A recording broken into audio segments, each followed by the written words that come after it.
Bonjour et bienvenue à tous pour ce premier live de l'EDAI, l'école de décoration et d'architecture d'intérieur. Est-ce que vous pouvez me dire déjà, tout simplement, est-ce que vous pouvez vous présenter, nous dire un peu qui vous êtes, d'où vous venez et quel est votre rapport avec le design d'intérieur? Est-ce que vous êtes déjà formé? Est-ce que vous comptez vous former? Est-ce que vous hésitez encore? Qu'est-ce qui vous plairait de faire tout simplement à travers le design d'intérieur? Dites-nous un peu.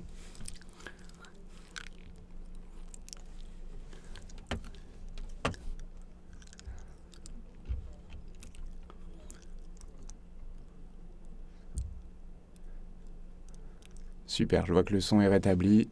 C'est déjà très bien. Bonsoir à tous, bonsoir Fabienne, bonsoir Karine, bonsoir Laetitia. Super. Alors, je pense que vous m'entendez. Super. Alina, vous nous dites que vous êtes en formation d'architecture d'intérieur pour faire votre métier, exercer ce métier à votre compte. Super. Et vous venez de Bordeaux. Christina, vous êtes déjà formée aussi à votre compte. Super, excellent. Fabienne, vous êtes déjà formée aussi. Beaucoup de gens déjà formés, super. Karine, vous n'êtes pas encore formée et vous allez commencer une formation en design d'intérieur, c'est super. En tout cas, de région parisienne. Donc on a vraiment une variété de personnes très intéressantes, c'est super. Vous êtes tous et toutes les bienvenus ce soir.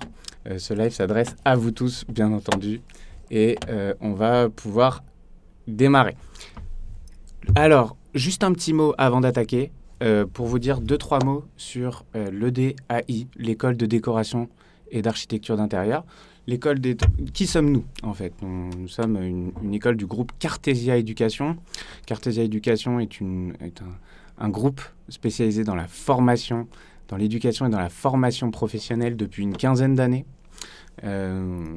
Notamment, plus spécifiquement, on forme les adultes et on a fait de la formation à distance notre spécialité.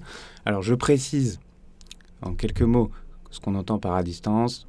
On délivre des formations qui sont des formations très tournées vers le live, qui font la part belle au live comme pour ce soir. C'est-à-dire que dans le cadre de nos formations, on ne vous donne pas des codes d'accès à des plateformes sur lesquelles vous allez vous connecter avec des mots de passe et suivre des formations sous forme de cours préenregistrés. Nos formations sont tournées vers le live. Elles sont vraiment au centre de la pédagogie que nous mettons en place. Notre mission, permettre à chacun d'exercer le métier de ses rêves. C'est vraiment la mission du groupe. Donc on s'adresse essentiellement du coup aux adultes qui ont des projets notamment de reconversion. On peut dire un mot, on a des écoles, donc on forme des professeurs des écoles, on forme des comptables sur toute la filière de l'expertise comptable, depuis le DCG jusqu'au DEC, le diplôme d'expertise comptable. On forme des médecins, mais également des naturopathes et des entrepreneurs indépendants maintenant, aussi des architectes et des décorateurs d'intérieur. On a 3 valeurs essentielles chez Cartesia Éducation dont on voudrait qu'elle trouve un prolongement dans cette école, donc l'EDAI, l'école de décoration et d'architecture d'intérieur. La première valeur, c'est l'excellence. Donc c'est pas un mot juste pour dire excellence. C'est évidemment c'est vraiment au centre de nos préoccupations. C'est-à-dire que on met tout en place et tout en œuvre pour être au plus proche de vos besoins, à votre écoute. Et on est tourné vers l'amélioration continue. C'est pour ça qu'on est hyper attentif à tout ce que vous pourrez nous dire. Donc, je vous encourage évidemment à nous dire, à communiquer le plus possible avec nous et à nous dire toujours, tout au long des les campagnes de live qui vont démarrer à partir d'aujourd'hui, de nous dire toujours ce que vous aimez dans les contenus que nous vous proposons, ce que vous avez moins aimé parfois, de façon à ce qu'on soit toujours au plus proche de vos besoins, de vos attentes. La deuxième valeur, c'est l'innovation. Comme vous voyez, on est ici dans un studio de production. Ça fait déjà maintenant longtemps que Cartesia a investi et a fait le pari de la formation à distance et s'est doté du coup d'infrastructures qui permettent en fait de garantir une expérience pédagogique de très bonne qualité. Et ça passe évidemment par avoir des outils, une technologie qui fonctionne bien, qui est performante, des studios et puis aussi des plateformes d'apprentissage qui sont conçues et maintenues en interne, de façon à ce qu'on en ait toujours le contrôle et qu'on puisse toujours les façonner à notre envie. Et puis enfin, la troisième valeur, qui n'est pas la moindre, c'est l'égalité des chances. J'insiste sur ce point une petite seconde. Chez Cartesia, on est très attaché au fait de ne pas discriminer les apprenants en fonction de critères économiques et sociaux. Et donc, on délivre chaque année on délivre des bourses, tout simplement, à des milliers d'apprenants depuis des années qui leur permettent, en fait, tout simplement d'accéder aux formations que nous délivrons. Et ce sera évidemment le cas aussi dans le cadre de l'EDAI. L'EDAI, justement, qu'est-ce qui va se passer dans les prochaines semaines, dans les prochains mois ? Aujourd'hui, c'est le démarrage de la campagne des lives. Tous les 15 jours, à partir d'aujourd'hui, on va vous proposer des lives sur différents sujets qui pourront être parfois généralistes, pour parfois un petit peu plus anglais, un peu plus thématiques, sur tous les métiers finalement et les activités qui touchent au design d'intérieur, que ce soit l'architecture, la décoration, le homestaging, la scénographie. Et puis, très prochainement, on vous en dira plus bientôt, on vous proposera évidemment des formations qui sont certifiantes et des formations qui auront pour objectif de vous permettre de vous reconvertir tout simplement dans le design d'intérieur. Un dernier mot, et puis je laisserai la place à Audrey pour vous dire de ne pas prendre de notes, tout simplement. Ce n'est pas la peine. Vous pouvez télécharger la synthèse et donc le support du live en cliquant. Vous pourrez le faire quand vous le voudrez en cliquant sur le lien qui est en commentaire épinglé dans le chat du live. Donc, pas la peine de prendre de notes. On vous posera d'ailleurs à cette occasion quelques petites questions. C'est des questions qui sont tout simplement de nature à nous éclairer sur vos attentes en ce qui concerne les prochains lives et sur tout simplement votre éventuel désir de reconversion, enfin sur la suite des événements. Je vous laisse donc avec Audrey. J'étais ravi d'être avec vous et puis je vous dis à très bientôt puisqu'on va se revoir très bientôt et je laisse la place donc à Audrey. Il est important de poser, je répète juste la dernière phrase pour ceux qui n'auraient pas entendu, de poser un cadre de travail et des limites afin que tout le projet se déroule dans l'écoute et le respect du travail de chacun. La deuxième étape, alors, c'est la création et signature des contrats. Donc là, il s'agit maintenant de s'atteler à une phase administrative qui consiste à établir un contrat qui va lier donc les deux parties, donc l'architecte d'intérieur et le client. Il permet aussi de définir les conditions dans lesquelles va se poursuivre la collaboration et également de mentionner les honoraires de l'architecte.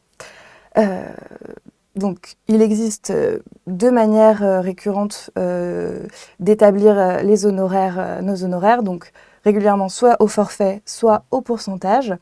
Lorsqu'il s'agit du forfait, on va être soit sur des forfaits selon la rénovation alors d'espace, et donc ça va être un montant forfaitaire pour la rénovation de telle ou telle pièce, ou bien un forfait au mètre carré. en fonction de la superficie, un montant alloué qu'on multiplie par la superficie dans laquelle on intervient. Ou bien au pourcentage, et à ce moment-là, concernant le pourcentage, il est déduit à la suite d'un estimatif que l'on fait après le premier rendez-vous, qui va permettre de fixer un pourcentage qui varie en général pour les architectes d'intérieur et les décorateurs entre 8 et 15% du montant hors taxe des travaux. Donc ça, c'est les éléments donc, qui sont mentionnés au contrat. Alors, et à ce moment-là, si le client est d'accord, il s'engage avec nous en signant les contrats. Régulièrement, il est possible aussi, lors du premier rendez-vous, de fixer à ce moment-là, si vous voulez, que ce rendez-vous soit payant et déductible des honoraires une fois le contrat signé. Ça se pratique régulièrement pour que nous ne nous déplacions pas, parce que c'est quelque chose qui prend du temps, pour rien si jamais finalement le projet ne se fait pas. Une fois que ces éléments-là, une fois que le client s'est engagé à travailler avec nous pour la réalisation de son projet, on passe du coup à la phase APS, que l'on appelle avant-projet sommaire. Cette phase permet, donc à la suite du premier entretien, du premier rendez-vous qu'on a réalisé avec le client, et quand on a bien noté donc, toutes ses attentes, l'idée, c'est du coup là, c'est l'heure de la créativité. L'architecte d'intérieur, on dessine donc sous forme de plan et de 3D le projet à présenter à notre client et les solutions proposées pour répondre à ces problématiques. Je vous montrerai par la suite, dans l'exemple que je vais vous présenter dans ce live, comment du coup j'ai réussi à trouver des astuces pour organiser les espaces. Ce qui est important de présenter pour l'APS, en tout cas de dire, c'est que on a plusieurs flèches à notre arc pour dessiner. Il y a plusieurs outils qu'on peut utiliser, notamment donc la volumétrie. Elle permet de générer du coup des perspectives, de diriger l'œil et les circulations, de réadapter le plan pour répondre parfaitement aux besoins de notre client. Et permet également ainsi de créer des espaces, d'ouvrir ou de cloisonner selon besoin, selon le lieu. Ça permet également donc d'utiliser les points forts ou les points faibles du lieu en redéfinissant des espaces. On a également la lumière qui sert. Bien évidemment, on a dans tous les bâtiments la lumière naturelle qui joue un rôle essentiel donc, sur le confort, sur la santé, sur nos humeurs. Elle varie selon l'endroit où on est, selon l'état existant, donc l'ouverture des pièces, des fenêtres. Et il faut absolument analyser ça en fonction, bien évidemment, de la fonctionnalité de chaque espace que l'on crée. Et nous, en termes d'architectes d'intérieur et de designers et décorateurs, on va aussi beaucoup travailler sur l'éclairage artificiel. Et l'éclairage artificiel, il faut bien noter qu'il est un appui et un soutien à la lumière naturelle qu'il faut essayer du coup d'utiliser au maximum. Et en fonction des espaces à traiter, on va travailler l'éclairage artificiel de telle ou telle manière selon les besoins et la fonctionnalité de chaque espace. On a également les matériaux qui représentent notre environnement, notre lieu de vie, et c'est pour l'habitat comme un vêtement, comme une seconde peau. Ils sont fascinants, ils permettent de créer de l'émotion selon la manière dont on les assemble, dont on les accorde. Il y a des matériaux naturels, des matériaux innovants, des matériaux traditionnels. Et c'est eux qui vont vraiment finir l'habillage de notre projet. Leurs associations sont multiples.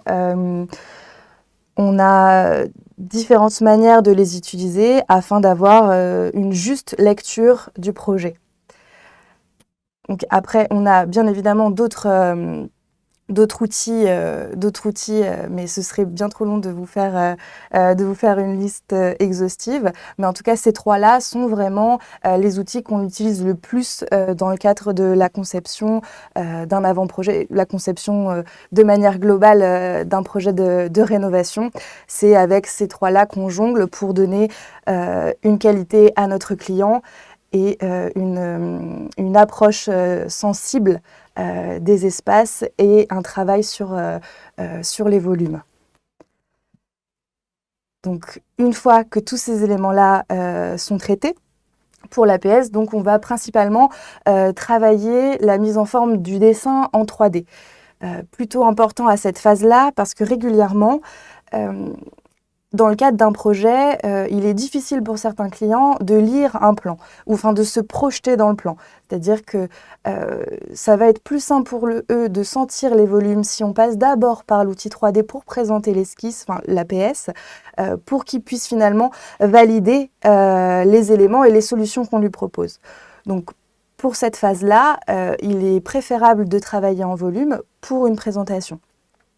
Une fois que ces choses-là, que cette 3D est montée, il faut du coup réaliser un dossier pour pouvoir lui présenter.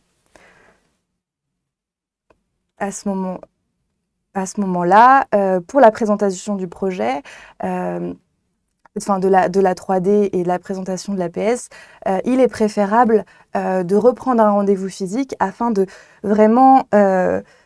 comme c'est le moment où on dévoile notre travail, réellement de le faire de manière physique et surtout de bien préciser, bien expliquer le travail qui a été fait pour bien montrer, bien expliquer l'utilisation de chaque espace, la manière dont il a été traité et de passer en revue vraiment chaque détail.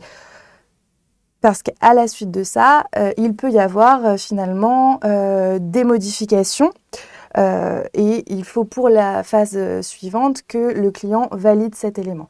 En règle générale, si notre premier rendez-vous s'est très bien passé, si on a réussi à sentir les besoins de notre client, au niveau de cette phase-là, on arrive quand même à être assez juste et à avoir peu de modifications. Néanmoins, ce sont des choses qui arrivent, auquel cas on ajuste les plans, enfin la 3D, et on passe surtout à l'édition des plans. Hop. Alors, attendez. Tac. Alors, pour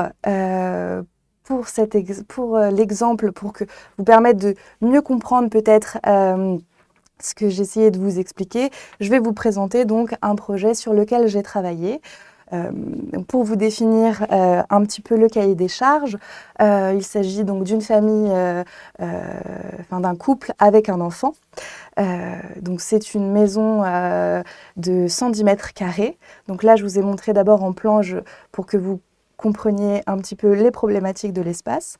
Donc, on a ici sur cette partie-là de l'écran, je ne sais pas, j'espère que vous voyez tous bien, le plan initial. Donc c'est une maison, comme je vous l'ai dit, de 110 mètres carrés, donc avec un garage. Ici, donc l'entrée qui permet du coup, on a la trémie ici de l'escalier qui dessert l'étage et un petit sas d'entrée avec un dressing qui était existant. Un séjour cuisine ouvert et une connexion avec un cellier au niveau de la cuisine. Pour l'étage, attendez, je vais vous montrer rapidement pour l'étage, après je vous montrerai du coup la projection qui a été faite et je vous expliquerai dans le détail les problématiques et les souhaits des clients. Au niveau de l'étage, donc là on monte en haut de l'escalier. L'escalier du coup dessert un couloir qui lui-même dessert 3 chambres et une salle de bain avec un WC. Hop. Ce qui était important pour les clients, c'était au rez-de-chaussée d'avoir un espace invité, chambre d'amis et bureau. Parce que c'est des personnes qui travaillent, qui ont l'occasion régulièrement de travailler à la maison. Également, il était important pour eux d'avoir un réel dispositif d'entrée. réel dispositif d'entrée. Et autre contrainte, il fallait absolument avoir un escalier double quart tournant. Pour ce faire, j'ai modifié du coup la trémie de l'escalier pour avoir finalement ici tout un dispositif qui fonctionne sous forme de bloc pour générer un espace d'entrée avec une banquette et des rangements. Le garage s'est transformé en chambre, donc on a fait une petite modification au niveau de la façade. Donc la porte de garage s'est transformée en baie vitrée. Également, donc là, déplacer les WC qui se trouvent ici au niveau de l'entrée et là, venir avec un dispositif d'éléments sur mesure, un grand linéaire de rangement qui permet au niveau de la salle à manger, ici, de venir générer une banquette. Une cuisine ouverte avec un îlot et qui donne sur le local technique et l'espace, l'arrière-cuisine et l'espace buanderie. Donc ça, c'est pour l'élément. Hop, pour le rez-de-chaussée. Pour l'étage. Alors l'étage, pour le souhait des clients était, donc initialement, sur le plan de base, on a donc 3 chambres et une salle de bain WC. Et eux, l'impératif au niveau de l'étage, c'était d'avoir une suite parentale, 2 chambres, une salle de bain et un WC séparé. Donc là, on a la modification. Donc on a modifié la trémie donc, avec l'escalier double quart tournant qui dessert du coup un couloir, qui nous emmène sur un palier, un couloir donc sous forme de L qui va du coup desservir tous les espaces. Donc ici, j'ai travaillé là toute une suite parentale en longueur. Donc chambre, dressing, salle d'eau. En haut de l'escalier, donc on monte sur une première chambre. Donc l'idée là, c'était de rediviser pour nicher à cet endroit-là, donc une salle de bain. Essentiel aussi, c'est qu'il donc enfant en bas âge, il était impératif d'avoir une baignoire.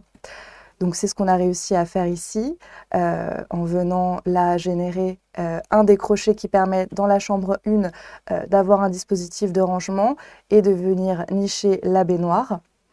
Ensuite, la chambre donc, de leur enfant, assez étroite du coup, et là il a fallu user d'astuces pour finalement la rendre assez spacieuse et plus grande qu'elle ne l'est. Et pour ça, j'ai recloisonné et je suis venue créer ici un dispositif d'alcôve, que vous verrez après dans les 3D, qui permet de générer un espace dressing et un espace de rangement. Parce que régulièrement, dans les rénovations, ce qui est à prendre en compte, c'est vraiment les rangements. C'est une problématique qui revient régulièrement. Les gens veulent du rangement, du rangement, du rangement. Donc dans tous les espaces, c'était très important d'avoir beaucoup d'éléments de dressing. Hop, alors. Tac. Donc ces éléments-là, hop, attendez, je vous retourne. Donc comme je vous expliquais précédemment, au niveau de l'APS, l'idée donc est d'éditer et de présenter un document en 3D. Donc pour mieux vous rendre compte, hop, voilà. Ce qui permet finalement, pour la validation des futurs plans, de mieux se projeter sur les volumes.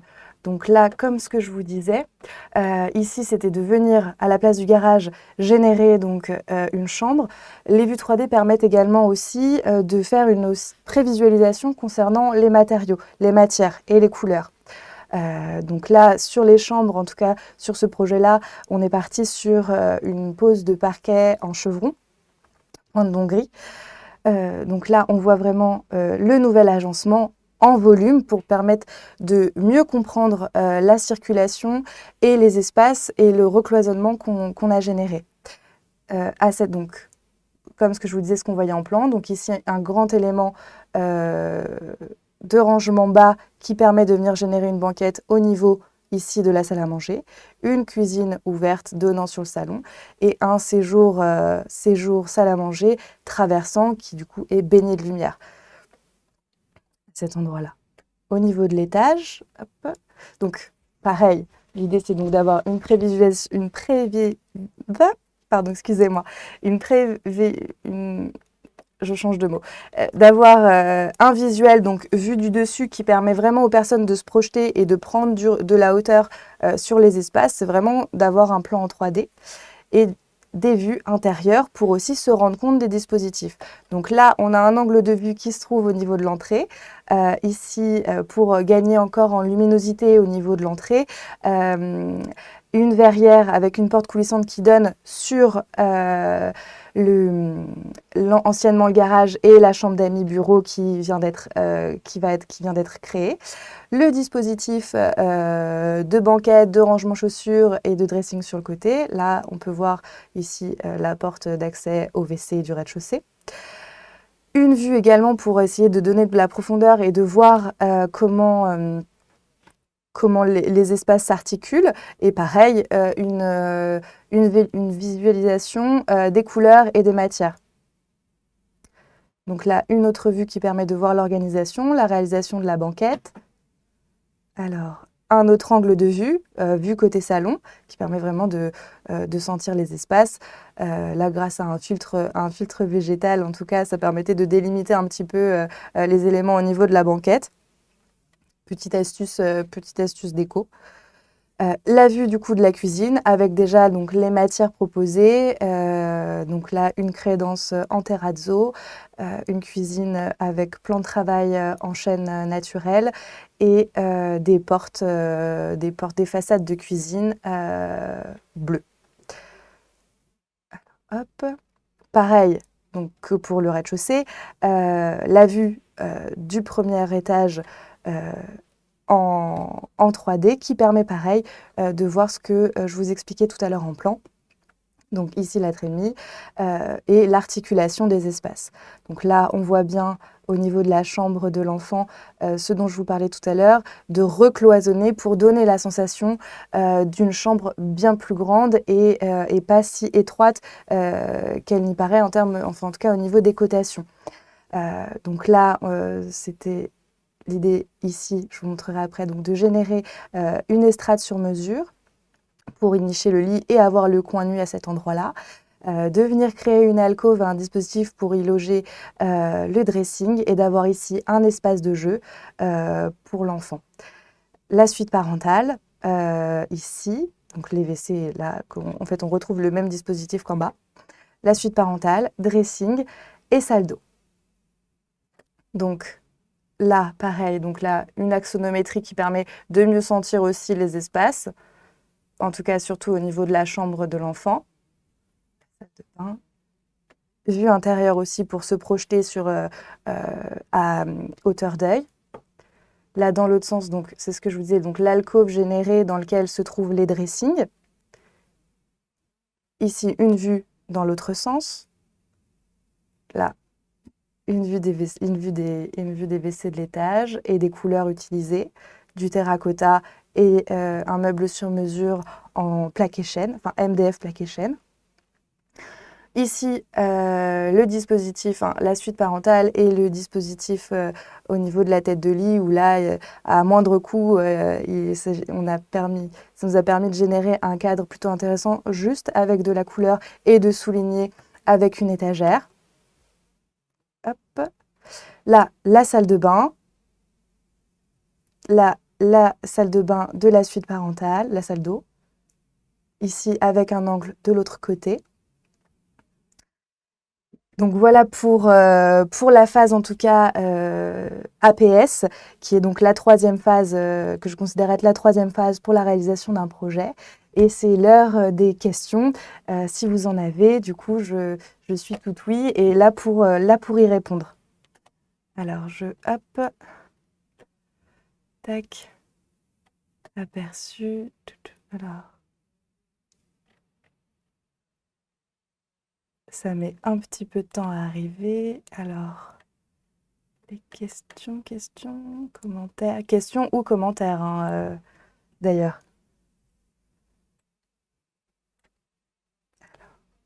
Alors, live 39.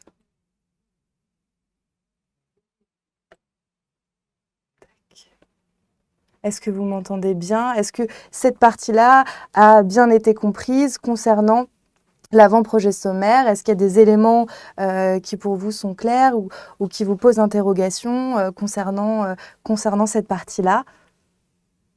Alors, hop. Écoutez, visiblement pas de questions. Du coup, j'espère que j'ai été claire et limpide concernant cette phase. Alors, attendez, tac. Romain, alors attendez, je viens de voir. Hop. Alors, Fabienne Calvo, bonsoir. Vous faites vos 3D sur SketchUp. Alors oui, effectivement, j'utilise SketchUp pour faire la prévisualisation et le montage de 3D. C'est un logiciel qui est facile au niveau de la mise en œuvre et permet avec l'intégration de matière et de couleurs, finalement, d'avoir quelque chose très réaliste pour mieux se projeter et finalement et un gain de temps surtout pour éviter tous les rendus 3D qui peuvent mettre quand même beaucoup de temps en termes de rendu lumière. Au niveau de la phase APS, SketchUp nous permet une modélisation très rapide et un rendu très efficace pour la compréhension du projet.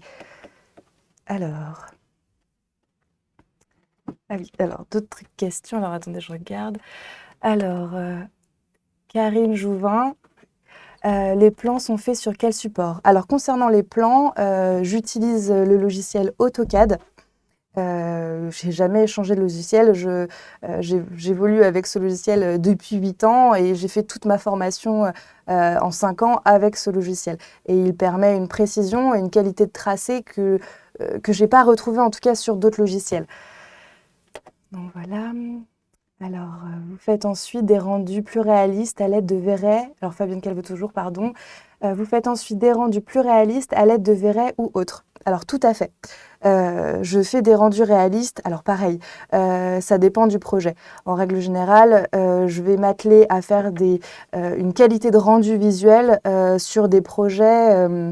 comment dire, de plus haut standing, où finalement, parfois, on va avoir un client qui apporte un intérêt très particulier à la qualité et à la projection, ou qui a vraiment du mal à sentir l'espace ou la qualité de la lumière. En règle générale, je prends le temps de faire ça pour tout ce qui concerne la réhabilitation ou la rénovation de lieux accueillant du public pour des professionnels. Donc des boutiques, salons de coiffure, barbershop, enfin tous ces éléments-là, là ça devient intéressant quand même parce qu'on a un travail aussi d'éclairage artificiel et un travail énorme au niveau de la lumière. Et à ce moment-là, le rendu sur Véret permet ça. Tac. Merci. Alors, Karine Jouvin, merci Audrey, j'utilise aussi AutoCAD. Ouais, bah, c'est un logiciel qui est génial, hein. Moi, je ne jure que par celui-ci. Alors, attendez, je remonte un petit peu dans le fil. Alors, Alice MTH, tu n'as pas mis de couleurs partout. Est-ce parce que les clients ne savaient pas encore ce qu'ils voulaient pour l'entrée, par exemple, ou pour avoir un fichier pas trop lourd et éviter les bugs? Alors, pour le coup, là, en l'occurrence, tous les éléments qui ne sont pas mis en couleur sur les 3D, c'est tout simplement parce qu'ils restent blancs. C'est vrai que j'aurais dû préciser ça dans le cahier des charges quand j'ai présenté ce projet, mais l'idée était quand même d'être sur une dominante assez lumineuse et plutôt blanche parce que toute la façade arrière, enfin les baies vitrées qui sont sur la cuisine et le séjour sont exposés plein nord. Donc elle voulait quelque chose de très épuré, très lumineux, mais néanmoins avec quelques matières un peu punchy ou en tout cas avec du caractère. C'est pour ça qu'il y a l'utilisation du terrazzo, des façades bleues, quelque chose du coup d'un peu plus coloré, d'un peu plus vif pour égayer un petit peu tout ça. Mais globalement, c'était d'utiliser du bois clair, les murs très clairs. Et un sol assez neutre en utilisant du coup un béton ciré gris souris. Alors, j'espère avoir répondu à ta question, Alice. Tac. Alors, Fabienne. Alors, Fabienne Calvo, donc vous trouvez toujours les modèles de meubles que vous souhaitez lorsqu'ils sont vendus dans le commerce, pas pour le sur-mesure, ou vous les modélisez à la main sur SketchUp? Alors, les deux. Très honnêtement, les deux. Quand j'arrive à récupérer les objets qui sont du coup liés à la prescription qui est faite au client et qui sont déjà modélisés, ça arrive souvent. Mais parfois, sur certains éléments, en tout cas, il peut arriver, quand je ne trouve pas souvent un luminaire ou ou une chaise, que je le modélise directement sur SketchUp. Quand ça reste bien évidemment quand même des volumes et des formes assez simples. Quand on part sur des courbes un peu complexes, là, on passe trop de temps à la modélisation. Donc, autant prendre un mobilier ou un équivalent en précisant bien évidemment que ce ne sera pas celui définitif. Alors, tac.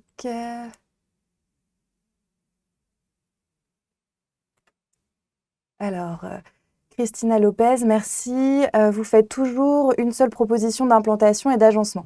Alors, très bonne question.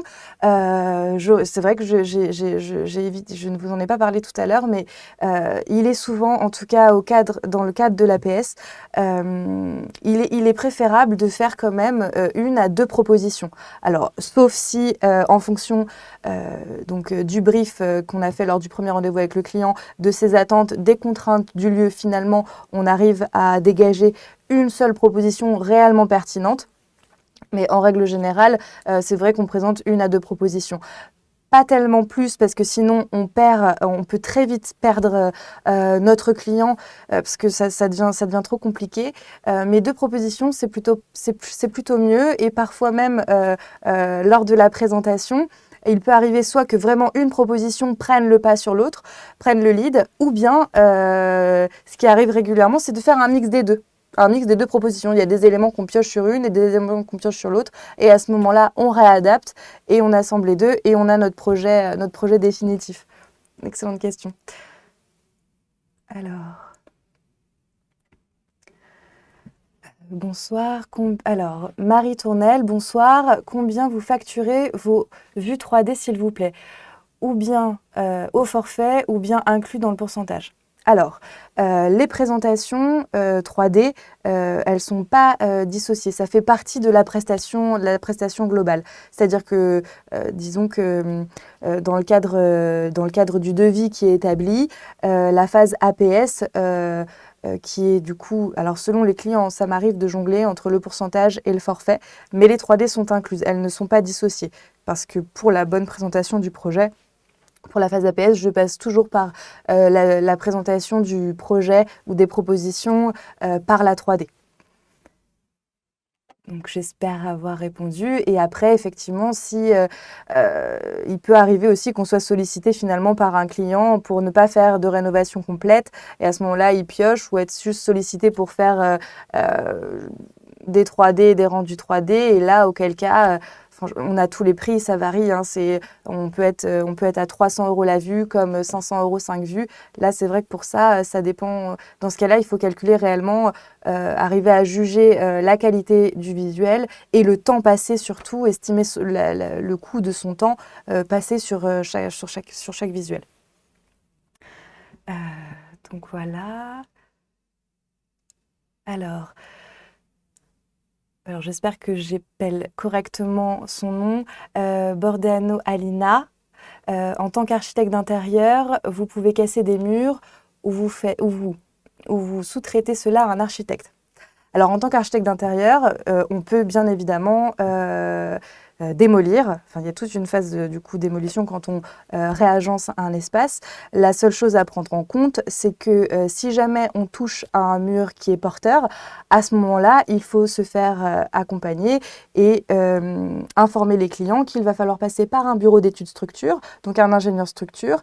Ce coût-là, en règle générale, au niveau de l'étude, est à peu près de 2 000 €. Alors après, selon le projet, selon l'ouverture à générer, selon le mur démoli, pour que lui génère le bon calcul par rapport à la retombée des charges et nous dimensionne la poutre ou l'IPN à positionner. Mais on peut tout à fait démolir.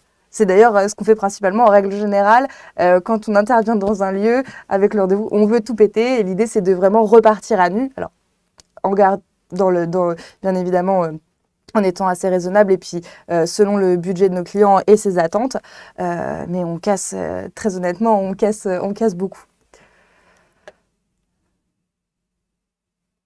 Alors, hop. Donc, je vais peut-être continuer un petit peu. De toute façon, à différents moments du live, on va revenir sur chaque étape. Il y aura des moments pour continuer à poser des questions et qu'on aborde vraiment tous les sujets ensemble et que je puisse répondre à toutes vos questions. Alors, donc, concernant la PS, on est plutôt bon. Donc, comme je disais, donc une fois que l'avant-projet sommaire est validé, donc selon les propositions, à ce moment-là, on peut passer à l'APD, la phase APD, avant-projet définitif. Concernant cette phase, l'idée, donc voilà, comme je notais, c'est donc modification des éléments en fonction de la demande des clients. Et là, ça va être le moment de s'atteler au dessin et à l'édition des plans définitifs côté. Dessin des plans, l'édition des plans démolition, édition des plans électriques, toute une partie un peu technique comme ça, les élévations assez précises à noter. J'ai mis quelques plans, mais je ne vous ai pas mis l'intégralité parce que c'est des éléments quand même assez précis et un peu techniques. Mais c'est très important, cette phase-là, elle prend un peu de temps. C'est ce qui va permettre à la suite, joint au DCE, je vais y venir juste après, de consulter les entreprises et d'être vraiment précis pour le chiffrage et bien évidemment la réalisation du projet. Car c'est à l'appui de ces plans-là que l'entreprise mandatée réalisera les travaux. Donc on définit le plan, donc on cote. On donne les éléments, on précise donc les élévations, les faux plafonds, les cotations électriques. Je vous en ai pas mis beaucoup puisque c'était un petit peu long. Hop. Une fois que ces éléments-là sont faits, envoyés bien évidemment aux clients et validés par eux pour être sûr de n'avoir rien oublié. Et après ça, il s'agit de faire le DCE. Le DCE étant le dossier de consultation des entreprises. Avant toute chose, il faut impérativement vérifier la validité des assurances de chaque artisan que l'on va solliciter. Ça, c'est très important. Je mets un point d'honneur là-dessus. Je vous le dis, je fais une petite phrase pour ça. Parce qu'il faut savoir qu'un artisan sans assurance ou sans assurance valide, qui par exemple commet une faute sur un chantier ou disparaît et ne donne plus suite, son assurance du coup qui n'existe pas ou n'est plus valide ne peut pas être engagée et c'est alors que du coup le client, quand il n'y a pas d'arrangement possible, finalement se retourne vers l'architecte d'intérieur qui devra engager pour le coup sa propre assurance contre un joli malus afin de réparer l'erreur. Donc ça, avant toute chose, il est important de demander aux entreprises sollicitées leurs assurances et de vérifier leur validité. Voilà, petit aparté. Donc l'édition du DCE, c'est un document qui est extrêmement complet, qui va en réalité, c'est la traduction par écrit des plans techniques. On va vraiment, lot par lot, détailler chaque ligne de manière très précise. Dessus, on va pouvoir retrouver au niveau des matériaux, donc les quantités concernant la fourniture des matériaux, les surfaces concernant la pose de chaque matériau, les références des matériaux pour tous ces éléments-là, dans le lot menuiserie, détailler très précisément les éléments de menuiserie qui sont faits sur mesure, les éléments qui sont à poser. Ça va vraiment tout petit détail jusqu'à la poignée de porte, la référence à poser, les appliques, tout est noté dessus. Et tous ces éléments-là, joints avec les plans, est envoyé aux entreprises pour qu'elles puissent nous éditer un devis et précis sur notre projet. Et ça nous permettra par la suite d'avoir vraiment un socle commun, c'est-à-dire que toutes les entreprises sollicitées, en règle générale, pour le coup, je peux vous conseiller d'en prendre 2 ou 3, pas plus, parce qu'après on commence à se perdre, mais 2 ou 3 entreprises, soit tout corps d'État, soit par poste, pour du coup, après, leur envoyer ces éléments-là et qu'elles aient les mêmes informations pour vous faciliter la tâche par la suite pour ce que j'appelle donc la 6e partie, c'est l'analyse et négociation des devis. Il est important de savoir que en tant qu'architecte d'intérieur, on est mandaté par notre client, donc on est son représentant. Finalement, quand on va négocier avec les entreprises, on endosse la peau du client et on va pouvoir aller négocier. Mais avant cette phase-là, il est important de préciser qu'on a, une fois les éléments de devis en main, il faut donc analyser et vérifier chaque prix et chaque prestation, que les entreprises aient bien compris le DCE et aient bien chiffré chaque ligne de ce document. En effet, s'assurer du coup qu'il n'y ait pas d'oubli. Auquel cas, il faudra avoir différents allers-retours avec les entreprises sollicitées. Et également permettre en fait de vérifier les prix pratiqués et qu'ils soient cohérents avec les prix du marché et également avec le prix de leurs concurrents et donc comparer ces éléments-là. Donc, une fois que tous ces éléments-là sont parfaitement établis, on peut aussi, il y a toujours des marges de négociation et négocier les devis pour s'assurer quand même que les devis reçus correspondent au budget de nos clients. Ça, c'est primordial parce que sinon, il faut donc soit négocier encore un peu plus si c'est possible, dans la mesure du raisonnable. L'idée n'est pas de tordre non plus nos entreprises. Il faut qu'elles puissent vivre décemment et qu'elles conservent quand même une marge raisonnable. Mais si jamais c'était le cas, à ce moment-là, il faudra voir avec le client et peut-être du coup faire quelques concessions concernant le projet, peut-être une fourniture à revoir un petit peu moins onéreuse. Enfin, à ce moment-là, on peut peut-être ajuster ou faire quelques concessions avec le client.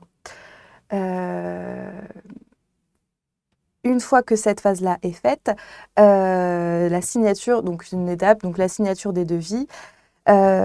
Lorsque on est satisfait, quand on a fait le travail, qu'on est satisfait des devis, c'est le moment de refaire, je pense même, à nouveau un entretien avec nos clients et de lui présenter du coup les devis, lui exprimer les forces et les faiblesses de chaque devis, de chaque artisan, afin que lui puisse prendre une décision éclairée. L'idée, c'est toujours pareil, de l'accompagner, de le rassurer, pour qu'il puisse vivre finalement son projet le plus apaisé possible.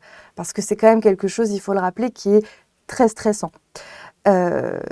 Important de noter aussi que c'est notre client qui s'engage avec l'entreprise. Pour éviter tout conflit, ce n'est pas nous qui choisissons l'entreprise. On peut effectivement proposer des entreprises, mais pas une seule et pas forcer la main parce que si jamais il y a un problème, ça va forcément nous retomber dessus. Il faut vraiment que ça se soit bien compris par le client. C'est lui qui choisit l'entreprise. On lui expose différents devis et c'est lui qui a le mot final, bien évidemment sous notre éclairage. Et donc, à ce moment-là, validation d'un des devis en vue du démarrage du chantier. Donc pour cette phase-là, alors elle est un petit peu particulière. Est-ce que du coup vous avez des questions sur les éléments? Est-ce que la phase DCE est assez claire pour les devis, pour les analyses? Est-ce que vous avez des questions spécifiques auxquelles je me ferai une joie de répondre? Alors attendez, hop.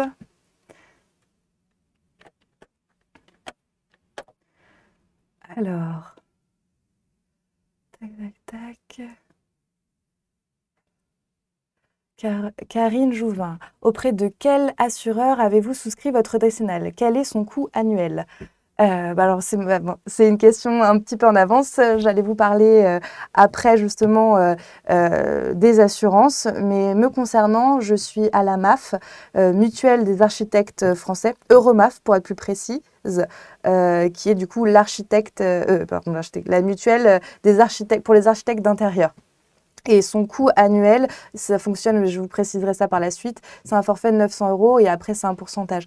Mais c'est la dernière étape en tout cas de ce live qui se porte sur effectivement les déclarations auprès de l'assurance et enfin de l'importance et de l'obligation qu'a l'architecte d'intérieur d'être assuré et bien assuré.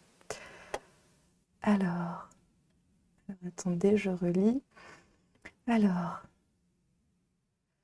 Fabienne Calvo, désolée, sur la phase précédente, Mélanie Guyet avait une question intéressante. À titre indicatif, combien de temps entre la première prise de contact et le rendu? Alors oui, alors là du coup on revient du coup au tout début à l'APS. Alors ça varie. Mais en règle générale, entre le premier entretien et le démarrage chantier, parce que du coup après le champ, ça dépend de quoi on parle, mais en tout cas jusqu'au démarrage, parce qu'après la durée du chantier varie selon la taille et l'intervention.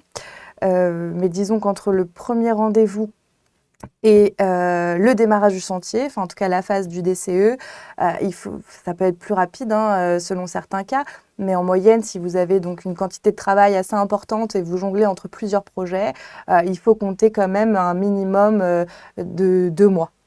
C'est un minimum pour du coup présenter un projet correct, aller jusqu'à la phase DCE avec les différents rendez-vous et du coup votre charge de travail quotidienne sur les autres projets et pour essayer de vous organiser au mieux. En moyenne, ça peut être moins selon certains projets, selon la taille, ça c'est des éléments qui varient quand même assez souvent. Donc j'espère avoir répondu correctement à Mélanie. Merci Fabienne d'avoir remis cette question. Alors, Axel, comment trouver et choisir les artisans avec qui on va travailler? Merci. Très bonne question. Effectivement, c'est une partie un peu compliquée parce que, à part par recommandation ou bien en les testant, il est difficile de sélectionner.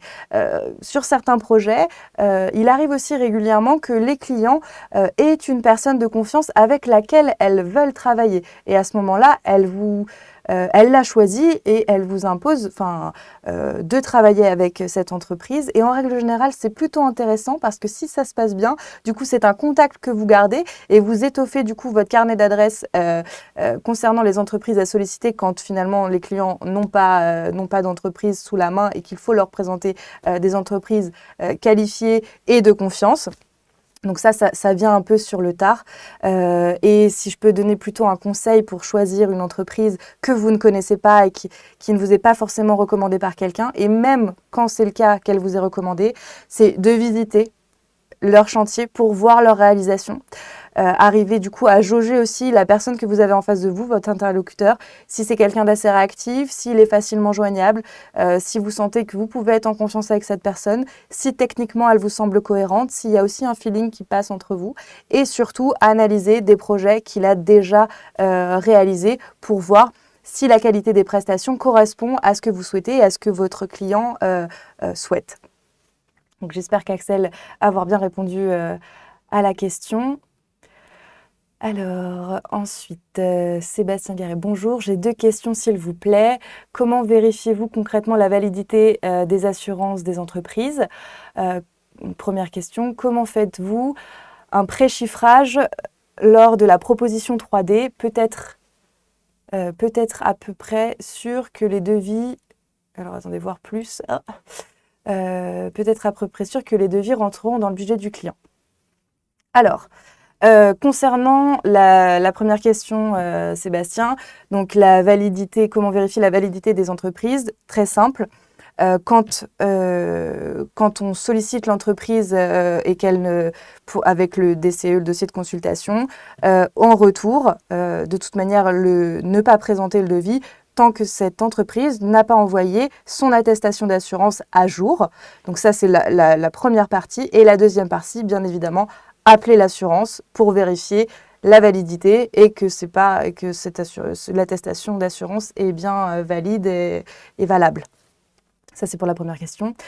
Et alors je répète la deuxième, comment faites-vous un préchiffrage?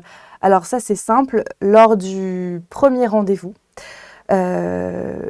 Donc comme l'idée, c'est quand même principalement de le faire sur place, en tout cas pour sentir les volumes, prendre quelques cotes rapides. Et à ce moment-là, j'ai, par l'expérience, généré, moi, un fichier estimatif qui permet de préchiffrer le projet, enfin en tout cas le projet qui va être réalisé pour du coup pouvoir ajuster mes honoraires et avoir un budget à plus ou moins, je laisse dans mes devis une variation à plus ou moins 15%, et ça me permet de chiffrer très rapidement finalement le coût qu'aura le projet.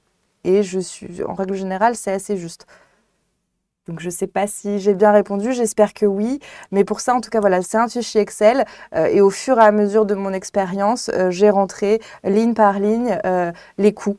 Donc, par poste démolition, le coût d'une démolition d'enlèvement des gravats, le coût de l'enlèvement de l'installation électrique, plomberie, etc.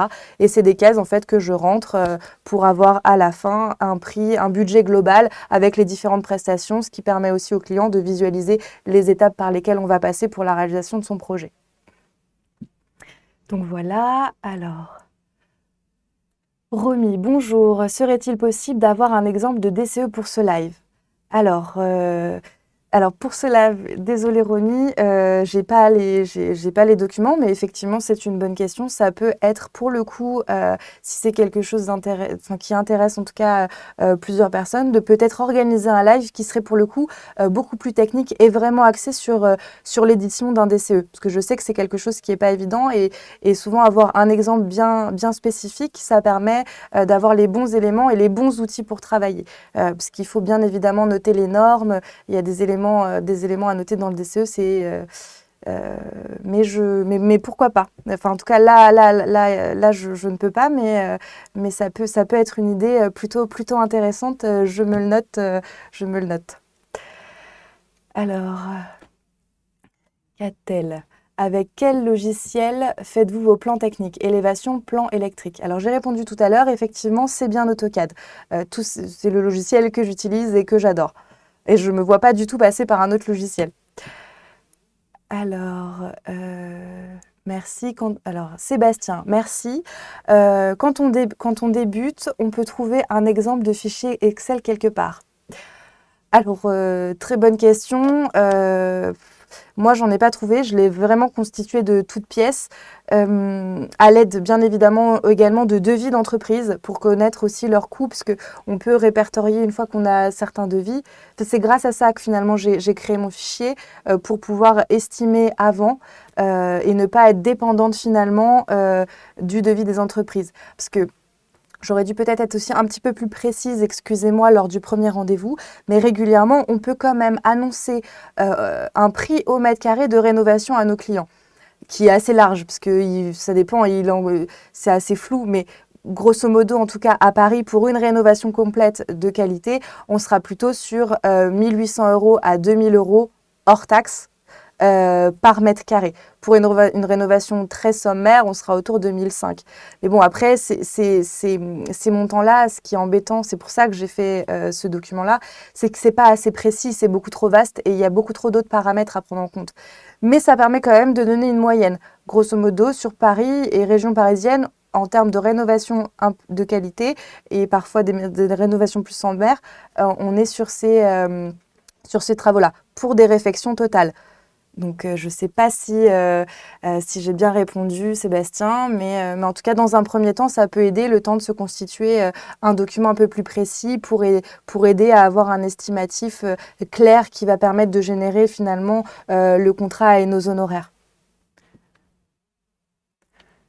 Hop. Donc voilà, j'espère avoir bien répondu à vos questions. De toute façon, pareil, hein, pareil, il y a une autre étape où on va refaire d'autres éléments aussi. On va se poser comme ça pour répondre à vos questions et quitte à même revenir sur quelques points si jamais les choses sont pas suffisamment claires. N'hésitez pas en tout cas à poser vos questions. Alors, pour reprendre un petit peu le fil, hop. Alors, tac, on en était où? Alors, hop, signature des devis. Alors, donc, l'étape du coup numéro 7, le démarrage chantier. Alors, le démarrage chantier, donc pour ça, donc ça permet, donc une fois que les devis sont validés, que l'entreprise est sélectionnée, effectivement, le chantier peut enfin démarrer.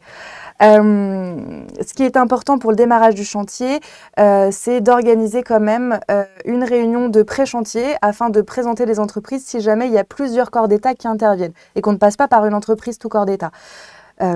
Pour du coup cette réunion de démarrage, préparer un rétro-planning qui permettra quand même ensemble en fait, de visualiser un petit peu le timing et les temps répartis à chaque intervenant sur le chantier. Et bien évidemment, d'ouvrir le chantier. Alors, ensuite, l'étape du coup numéro 9, c'est le suivi de chantier. Cette étape n'est pas des moindres. D'ailleurs, le suivi de chantier ne s'improvise pas.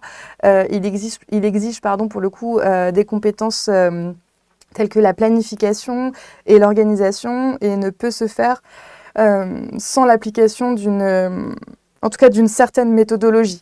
Comme pour la gestion de toute façon du projet, le suivi de chantier finalement et il réunit toutes les activités qui visent à assurer le bon déroulement des travaux et tout au long de la réalisation de ce chantier.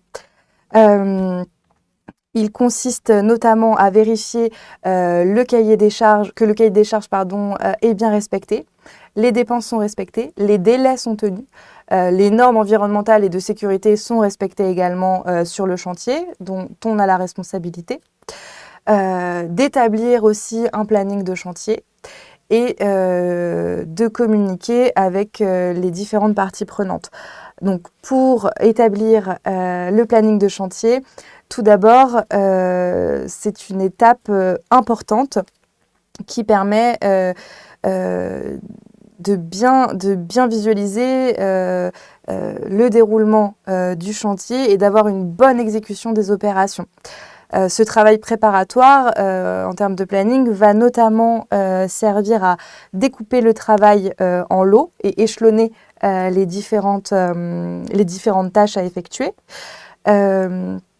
De suivre rigoureusement l'avancement des travaux et de pouvoir du coup ajuster au niveau du timing et de permettre de rassurer le client et aussi qu'il puisse du coup visualiser où est-ce qu'on en est au niveau, même pour nous, au niveau des étapes du chantier. Et il évite aussi certains écarts au cours du chantier ou en tout cas nous permet, le cas échéant, d'être très réactif. Donc c'est pour ça que c'est important d'élaborer un planning de chantier qui est précis et clair et qui permet vraiment de consigner toutes les données essentielles du projet.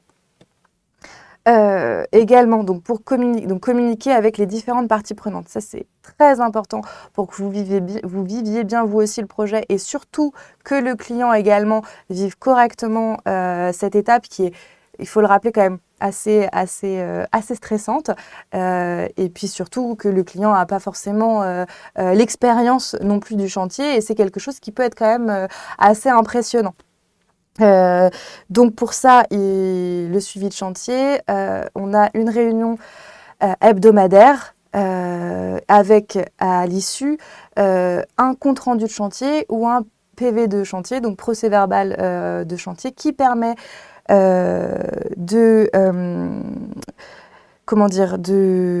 d'exprimer clairement les attentes envers chaque artisan, de répondre, de notifier tous les échanges qui se sont effectués lors de la réunion de chantier.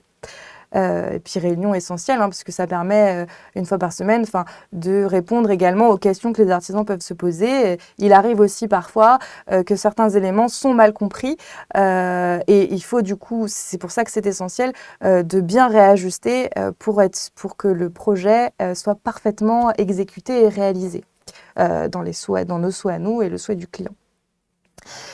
Donc le compte rendu permet donc vraiment d'enregistrer les informations échangées et surtout permet donc d'avoir une traçabilité sur l'historique du chantier et les étapes à venir, ce qui permet bien évidemment aussi de rassurer toujours notre client. Ce compte rendu, il est fait donc de manière écrite. Bien évidemment, cet élément-là doit aussi être visuel, donc à l'aide de photos également de chantier. Si jamais, lors de cette réunion hebdomadaire, notre client ne peut pas être présent, et même si c'est le cas, il faut qu'il y ait une traçabilité également visuelle des éléments qui sont réalisés et qui sont du coup vérifiés lors de ces suivis de chantier. Alors, hop, donc je vous ai mis quelques photos en tout cas du chantier dont je vous ai parlé tout à l'heure. Là, en l'occurrence, c'était photo concernant donc la pose de placo, là l'alcôve dont je vous ai parlé dans la chambre de l'enfant. Donc là, on était sur bande et passe d'enduit. Là, une fois que l'enduit est terminé avant la peinture, qu'on a des éléments comme ça, voilà la pose des sols. Montrer aussi donc l'avancement, où est-ce qu'on se situe, comment ça a été fait, vérifier aussi la qualité des joints assez fins, les découpes de carrelage. Au niveau du coup de la pose des sols, là on était sur une première passe d'application de béton ciré. La photo donc encore des sols et du fameux escalier de quart tournant qui était une condition une contrainte en tout cas et un souhait pour ce projet. Hop. Tac. Pareil, là, donc, le suivi de chantier. Donc là, on a fini donc, la distribution des cloisons, la distribution élec. Tous les placos sont faits, les enduits, la peinture pas encore. Et là, du coup, pose de la crédence, du carrelage crédence en terrazzo. Alors, bien évidemment, comme tout chantier, il y a toujours, malgré le fait d'être particulièrement rigoureux, il est du coup impératif de faire toutes ces étapes. Néanmoins, on a toujours des aléas sur un chantier. C'est notre quotidien, c'est avec ça qu'on doit jongler. Il faut ne pas paniquer, ce qui est facile à dire et plus difficile à faire, mais vraiment considérer que chaque problème, sa solution, on trouvera toujours un élément de quoi rebondir et trouver vraiment des solutions. C'est pour ça que je vais là vous présenter un aléa que je viens de vivre tout récemment sur un des chantiers que j'ai là actuellement, donc qui n'est pas celui que je viens de vous présenter, mais un autre encore en cours, tout neuf. Donc j'ai trouvé ça plutôt intéressant. Je vais vous expliquer en quelques mots donc ce qui s'est passé. Donc pareil, j'ai tout bien fait comme je viens de vous le dire. J'ai suivi une trame de manière très rigoureuse, etc. Concernant le suivi de chantier qui se faisait de manière hebdomadaire. Et puis les vacances d'été sont arrivées et j'ai pris quelques jours fin août. Du coup, je me suis absentée. Et à ce moment-là, le client a fait, parce que parfois, du coup, les aléas ne viennent pas forcément des entreprises, ça arrive, mais il peut y avoir aussi des surprises de la part de nos clients. Mais c'est pas grave, en tout cas là, c'est le cas pour l'aléa que je vais vous présenter rapidement, la petite anecdote. Pour vous faire un topo rapide, donc pareil, c'est une rénovation d'une maison individuelle de 280 mètres carrés. Dans lequel, là je vais vous parler particulièrement du séjour, où là, pas la contrainte, mais le souhait de mes clients était d'avoir donc 2 salons, un salon marocain et un salon européen, avec donc un dispositif un peu élégant concernant un des murs, avec un poêle intégré, un poêle à granules intégré dans le placo. Sur les plans, alors attendez, Aléa. Donc, Oui, voilà, c'est ce que je vous disais. Donc, exemple en cours, les aléas. Concernant du coup cet élément-là, je vais vous montrer rapidement, hop, le projet initial, en tout cas en prévisualisation 3D sur SketchUp. Donc là, au niveau du salon, on voit bien qu'ici, donc on a l'entrée là, une colonne verticale. Bon, après, je ne vais pas vous faire le topo sur ce chantier-là, mais que je m'écarte pas du sujet. Un salon, du coup un salon européen ici, et là ici, avec ici des décrochés, le salon marocain à l'aide d'un CDR sur mesure, et ici, l'objet de notre aléa, donc le poêle, dimensionné sur les plans bien évidemment, qui avait donc une réservation de 50 cm de profondeur, qu'on voit ici. Je rentre de vacances, je retourne du coup sur le chantier pour faire ma réunion hebdomadaire. Et là, de toute façon, je l'ai senti un petit peu, parce qu'à force de travailler, c'est un chantier qui dure depuis maintenant 8 mois. Donc, on commence finalement à bien se connaître avec les entreprises et les intervenants sur place. D'ailleurs, petite parenthèse, si je peux me permettre, dans un suivi de chantier, je reviens un petit peu avant, c'est très important. Il y a malheureusement une image, alors je sais pas, enfin, qui colle à la peau un peu des architectes d'intérieur. C'est une forme de snobisme où ce sont des personnes un peu hautaines. Donc c'est très important surtout d'être extrêmement poli et de dire, en tout cas quand on arrive sur un chantier, de ne léser aucune personne, de dire vraiment bonjour à tout le monde. Alors c'est un petit détail, mais ça fait sa différence. Voilà, petit aparté. Du coup, je reviens sur ça. Donc, je vois les entrepreneurs qui sont déjà sur place en café et pause clope devant la maison. Donc, mais en me souriant d'une drôle de manière. Mais bon, j'ai pas tellement fait attention. Et là, je rentre sur le chantier dans le salon. Et je tombe, donc voilà, là, quelques vues en même temps que je vous parle.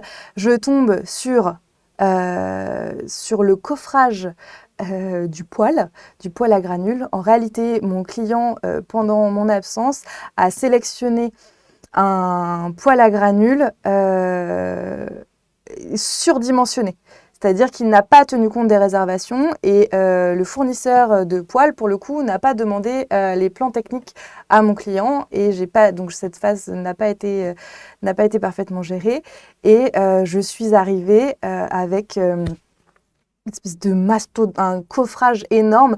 Pour vous donner une idée, ça correspond vraiment à la dimension de la toilette. On était sur 80 de profondeur, ce qui du coup changeait complètement l'agencement initialement prévu.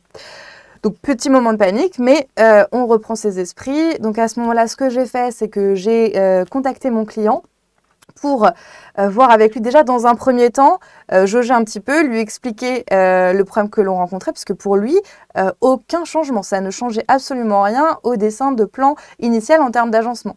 Donc j'ai dû lui expliquer que malheureusement si, en tout cas on ne pourrait pas laisser l'agencement de cette manière parce qu'on perdait beaucoup trop de place et que les canapés bien évidemment déjà commandés pour le salon européen du coup ne rentraient plus.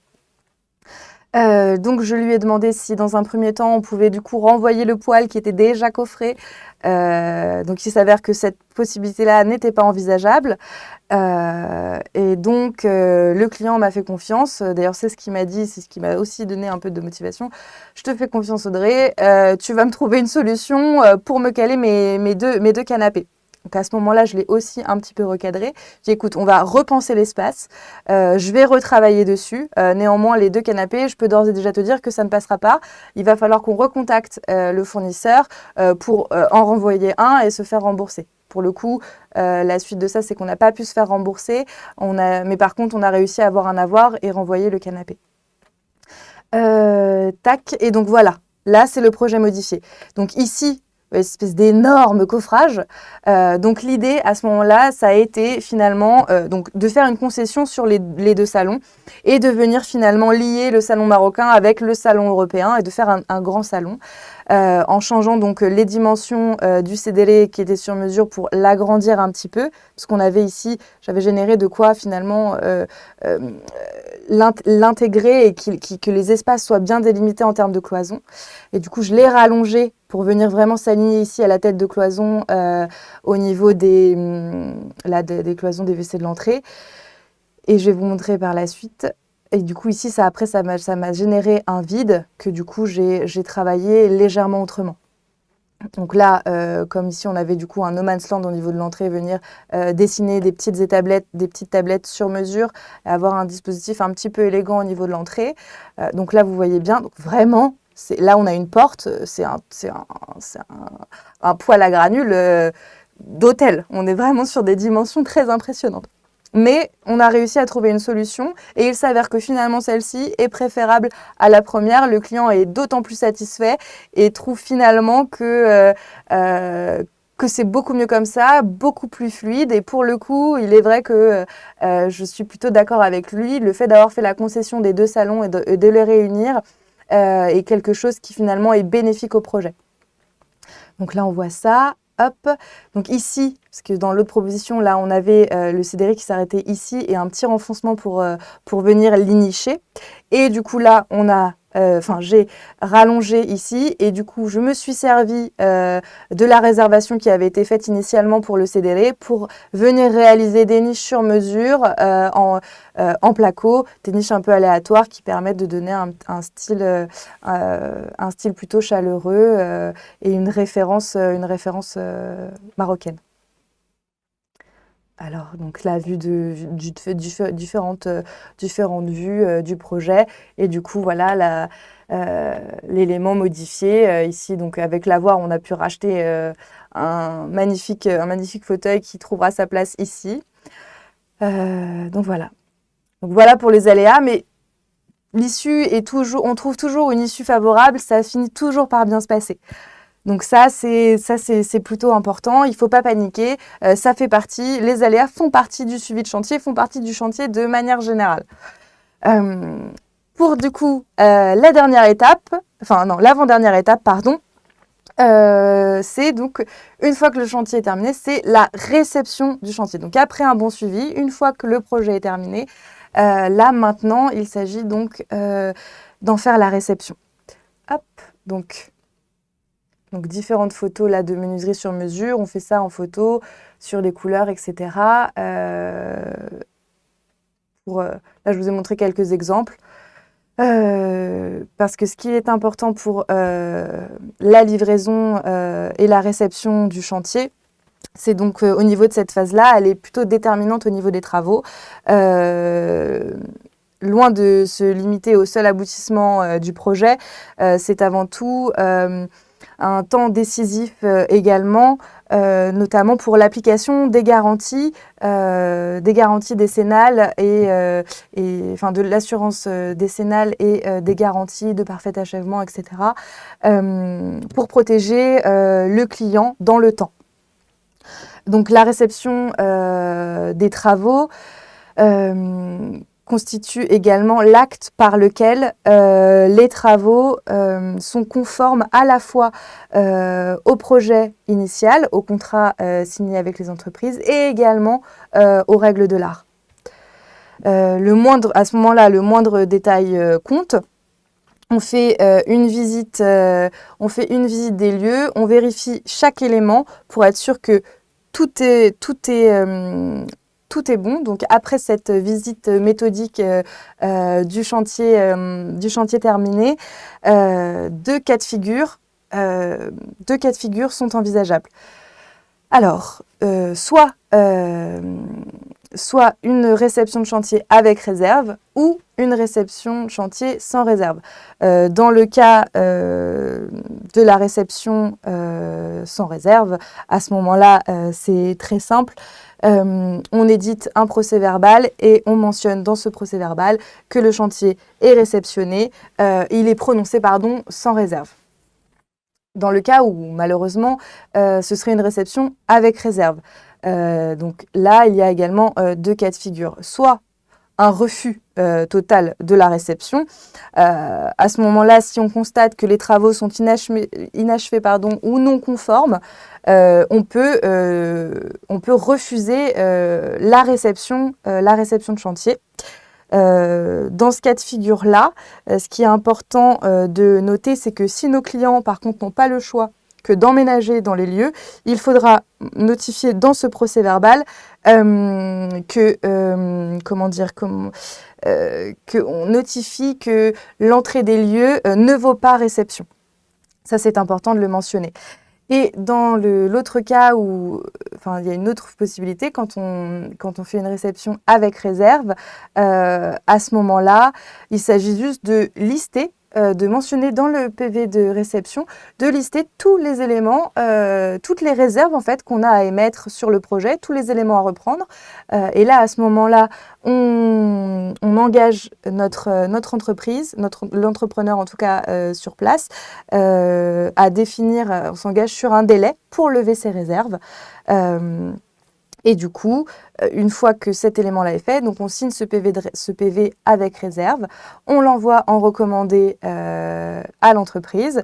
Et donc, une fois que le temps est écoulé, le temps imparti à l'entreprise pour lever les réserves est utilisé, on refait une visite, on lève les réserves et là, le projet est terminé et on peut du coup s'atteler à la prise de vue, en tout cas à la prise de vue de notre projet. Une fois que la livraison est faite, pour communiquer aussi sur les projets qu'on réalise, c'est important en tant qu'architecte d'intérieur que les gens, c'est une carte de visite finalement, que les gens arrivent à voir ce qu'on peut faire de leur espace, en tout cas avoir de jolis visuels. Donc là, soit on fait des photos par nous-mêmes, soit on peut faire appel à un photographe qui vient du coup prendre en photo notre réalisation. Donc là, j'ai pris quelques vues du photographe. Ah oui, ça permet aussi d'alimenter parfois, si vous êtes sur les réseaux sociaux, Instagram ou Facebook, d'alimenter aussi votre quotidien en tant qu'archi. C'est aussi un rendez-vous sur place, du temps passé avec un photographe pour rendre en fait le travail que vous avez effectué visuellement. Donc là, c'était quelques photos donc, du chantier qui, du coup, s'est terminé, qui a été, lui, réceptionné avec réserve, puisqu'il y avait quelques petits détails. On n'a pas été livré sur une joue de finition. Il restait quelques éléments de peinture, des éléments de nettoyage. Donc, on a effectué un PV de réception avec réserve et mentionné le délai, un délai de 15 jours dans lequel l'entrepreneur devait intervenir pour lever ses réserves. Hop. Donc voilà, on agence un petit peu mieux le lieu. Et du coup, la prise de vue suite à la livraison. Donc là, je ne sais pas si vous reconnaissez le cadrage et la prise de vue de la 3D qui avait été présentée lors de la phase APS. Donc là, on est sur l'entrée. Donc le dispositif donc, de la verrière qui donne sur la chambre d'amis et qui permet d'avoir un apport lumineux supplémentaire au niveau de l'entrée. Le dispositif généré avec la banquette sur mesure, le rangement chaussures et le rangement au niveau de l'entrée. Un autre angle de vue depuis l'entrée, l'angle de vue du salon, donc avec la cuisine qu'on voit en arrière-plan, avec les éléments sélectionnés, le terrazzo, le plan de travail en chêne naturel, les façades bleues, etc. Là, un autre angle de vue, pareil, la salle à manger, l'élément banquette qui est tout le linéaire. Hop. La cuisine, un autre angle de vue qui permet de voir plus en détail le travail effectué sur cet espace. Alors, on peut aussi du coup faire quelques zooms. Ça peut être aussi intéressant d'avoir des éléments zoomés sur les matériaux qu'on a utilisés et qui rendent aussi nos sélections et les choix. Et de bien communiquer dessus. Donc ici, le terrazzo sélectionné sur ce projet. Donc, la prise de vue des toilettes avec ce terracotta magnifique. La chambre, du coup, de leur enfant. Donc, l'estrade sur mesure pour nicher le lit dont je vous ai parlé donc, dans la phase esquisse. Ici, le côté jeu avec là, donc on voit bien l'alcôve. On a choisi un papier peint. Alors, c'est vrai que je ne me suis pas attardée sur ça, mais qu'on retrouve là en prise de vue. Bien évidemment, il y a l'accompagnement dans le choix des luminaires qui fait partie de la prescription mobilier dans le cadre de l'APD. Quand on définit vraiment tous les détails techniques, ça va aussi jusqu'au détail de la poignée de porte, du luminaire sélectionné à poser, etc. Donc là, une autre vue donc, du projet terminé. Ici, donc la tête de liste, ce dont je vous parlais, ici de venir à moindre coût, à l'aide d'une couleur et d'une étagère, venir souligner et d'avoir quelque chose d'assez épuré parce que et assez doux, parce que c'était le souhait de mes clients. Hop, là, ici, donc les WC à nouveau de l'entrée, là. Donc la salle de bain de la suite parentale avec également le terrazzo au niveau du sol, un revêtement mural en peau chevron sur toute la crédence et toute hauteur pour donner justement un petit peu de hauteur à cet espace qui est quand même assez fonctionnel et réduit du coup. Hop, un autre angle de vue un peu plus loin, donc depuis le dressing de la salle d'eau. La salle de bain commune du coup pour les deux chambres, la chambre de l'enfant et la chambre d'un futur enfant. Hop, avec donc là des carreaux de ciment qui ont été utilisés pour avoir une ambiance un petit peu douce et quand même assez lumineux pour cette salle de bain. Hop, tac tac. Et donc voilà pour cette phase-là. Pareil également, du coup, c'est le moment pour nous de refaire un petit point sur les questions pour être sûr d'avoir été bien claire, bien comprise, et puis que je puisse répondre surtout à toutes vos interrogations concernant cette phase-là, qui n'est pas des moindres et qui est assez stressante pour nous en tant qu'architecte d'intérieur et qui est primordiale finalement pour notre client aussi et pour vraiment voir notre projet se réaliser selon notre exigence et aussi les souhaits du client, enfin qu'on ait quelque chose vraiment, un projet fini, parfaitement abouti, quoi. Alors, hop.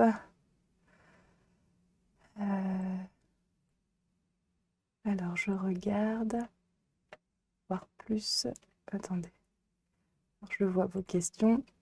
Alors, Sébastien Garret. Alors, à nouveau, plusieurs questions, s'il vous plaît. Utilisez-vous un logiciel en particulier pour le planning de chantier ou autre? À quelle fréquence faites-vous des visites de chantier? Combien de chantiers arrivez-vous à suivre en même temps? Alors, Sébastien, donc je n'utilise pas, mais j'y pense par contre très sincèrement à utiliser donc un logiciel. Je suis justement en train de démarcher et de voir ce qui se fait, parce que pour le moment, effectivement, je fais ça sur Word. Enfin, je note par écrit, je prends des photos et je retranscris ça via Word, où j'insère pour le coup des photos. Là, j'utilise la suite Office pour faire les comptes rendus et les exporter en PDF et les envoyer du coup à tous les intervenants du chantier. Ensuite, à quelle fréquence faites-vous des suivis de chantier? Donc là aussi, alors je me suis peut-être mal fait comprendre, mais effectivement, une fois par semaine minimum. Après, sur certains chantiers, s'il faut s'y rendre plusieurs fois parce qu'il y a réellement un problème technique à résoudre ou une question très importante qui doit se voir sur place, à ce moment-là, on organise un rendez-vous exceptionnel supplémentaire sur place pour y répondre rapidement, si ça ne peut pas se faire à distance en tout cas. Combien de chantiers arrivez-vous à suivre en même temps? Alors, en même temps, du coup, je ne peux pas dépasser, c'est humainement, parce que du coup, il faut penser qu'il y a d'autres phases sur d'autres chantiers, au-delà de 10 chantiers, en plus des autres, ça devient, c'est la limite. C'est la limite, pas plus de 8, 10. 10, je suis peut-être un peu trop... pour une seule personne, ça commence à faire beaucoup, sans oublier qu'en parallèle il n'y a pas que ça, c'est jamais en même temps. Donc en parallèle, il y a aussi les autres pour les chantiers à venir. Donc seul ouais, 10. Après il faut se faire aider un petit peu. On n'a pas assez de temps dans la semaine finalement pour travailler. Et important pour sa santé mentale et son bien-être, il faut quand même arriver, même quand on est à fond, à s'octroyer du temps de repos qui est essentiel pour la créativité et pour la qualité des projets. Il faut arriver à reculer, à laisser son cerveau en pause, en tout cas prendre de la distance, qui du coup, parce qu'on réfléchit tout le temps au projet finalement, même on peut être à des moments et ça va tilter sur un projet, ça va nous donner une idée, on va être inspiré. Mais pour ça, il faut quand même s'octroyer un petit peu de temps. Donc voilà, j'espère avoir correctement répondu. Alina, s'il vous plaît, qui fait les petits achats et leur livraison? Luminaire, minoir, rideau, architecte ou client seulement? Alors, tout dépend. Là, la prescription est réalisée par nous. Après, en règle générale, tout dépend des structures. Mais en tout cas, parfois, quand on démarre, il est quand même difficile d'avoir suffisamment de trésorerie pour avancer les frais de tous les achats. Donc, ça, franchement, selon la structure, selon vos possibilités, on peut aussi mandater l'entreprise et intégrer ça dans les postes, dans le DCE. La fourniture et pose de mobilier. Donc, à ce moment-là, elle fait partie intégrante du devis des entreprises. Ou bien sinon, soit on les commande nous, soit sinon, après la prescription, on envoie un élément très détaillé, des devis pour chaque luminaire, miroir sélectionné pour que le client fasse directement la commande. Donc voilà, j'espère avoir répondu correctement à Lina, mais voilà, plusieurs cas de figure sont possibles. Il faut voir avec lequel finalement on est le plus à l'aise. Alors Fabienne, si vous faites intervenir un photographe pour les photos finales, comptez-vous son tarif dans votre devis initial et si oui, comment faites-vous apparaître cela pour être accepté par les clients? Non, c'est pas quelque chose que je mentionne dans les devis. C'est quelque chose que je considère comme être une charge au même titre que le paiement des logiciels. Il y a une partie qui est allouée finalement à la communication et du coup au paiement, enfin au sein finalement de la structure. Je considère ça comme une de mes charges. C'est pas quelque chose que je fais payer aux clients. Néanmoins, pour du coup être rentable, il faut bien évidemment, en fonction de ces tarifs, vérifier que justement les charges que l'on a ne sont pas trop importantes, enfin en tout cas que le montant de nos prestations est juste et de manière indirecte prend ça en compte en fait, le bon fonctionnement aussi. Alors. Donc voilà Fabienne, j'espère que ça a été clair également. Alors, Elodine LNG. Pardon pour le bafouillage. Vous agissez en qualité de maître d'œuvre sur le chantier. Avez-vous une assurance décennale? Tout à fait. Alors, juste après les éléments de question, justement, je vais faire quelques mots, en tout cas, sur la déclaration des chantiers à l'assurance. Il faut bien évidemment être assuré. On a l'obligation, je vais revenir, mais l'obligation légale de l'être. C'est très important. Très, très important. Donc voilà, hello. Alors, Cartel, merci pour ces explications. Alors, Catel, pardon. Merci pour ces explications. Avez-vous des grilles de tarifs suivant prestations et travaux demandés et les choix des clients? Est-ce en pourcentage du montant total? Alors oui, complètement. J'ai effectivement, selon en fait les clients, selon avec le fonctionnement avec le client est le plus à l'aise.